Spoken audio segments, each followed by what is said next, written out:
اور پھر یہ کہ ایک طرف امریکہ جو ہے وہ ایران میں ان کے ذریعے توڑنا چاہتا ہے، اور پھر اس کے نتیجے میں یہ لوگ جو ہیں وہ پاکستان پہ حملہ آور ہو رہے ہیں، اور اسرائیل اور بھارت اس کو سپورٹ کر رہے ہیں، اور دوسری طرف جو ہے وہ امریکہ ہم سے معاہدے کرنا چاہ رہا ہے کہ وہ یہاں سے منرلز لے کے جانا چاہتا ہے، وہ یہاں سے تیل نکالنا چاہتا ہے، اور معاہدے موجود ہیں، معاہدے جو ہیں وہ اپنی انیشل سٹیجز پہ موجود ہیں، بلکہ فنڈنگ بھی ہو گئی ہے، میں نے آپ کو خبریں دی ہیں۔ تو یہ یاد کرایا جائے گا کہ بھئی دونوں ایک ساتھ نہیں چل سکتے، بزنس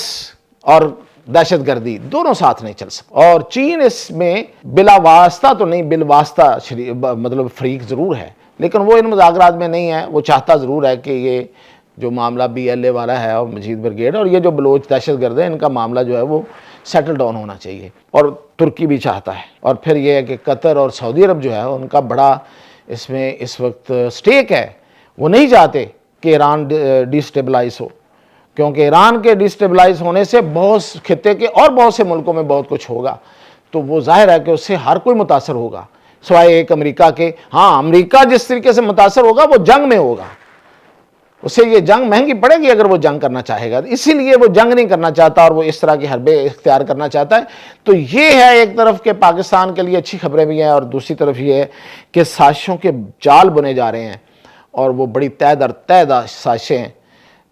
پاکستان اس وقت پوری کمٹمنٹ کے ساتھ ان سازشوں کو ناکام بنانے کے لیے پرعزم ہے، اور پوری کوششیں ہو رہی ہیں، اور انٹرنیشنل جو برادری ہے اس کو ساتھ لے کے کوشش کی جا رہی ہے کہ اس دہشت گردی کے نیٹ ورک کو مکمل طور پر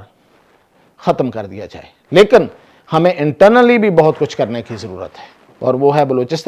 بلوچستان کے اندر جو ان کے فیسیلیٹیٹر ہیں ان کی طرف دیکھیں،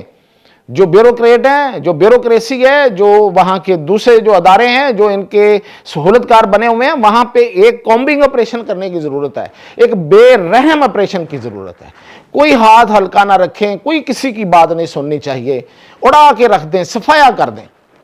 سری لنکا کی مثال ہمارے سامنے ہے،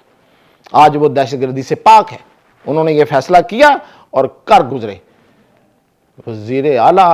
بلوچستان ایک کمزور آدمی ہے، میں بہت پہلے سے کہہ رہا ہوں، کسی انفلوئنشل آدمی کو لایا جائے،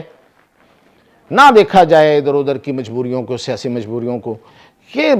پاکستان کی سالمیت اور سلامتی سب سے بڑا مسئلہ ہے، سب سے بڑی اولین ترجیح جو ہے وہ یہی ہے۔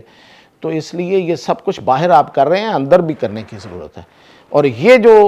ساری کوآرڈینیٹڈ ایفرٹس ہیں، اس سے ہی یہ مسئلہ حل ہوگا۔ اب تک کے لیے اجازت دیجیے۔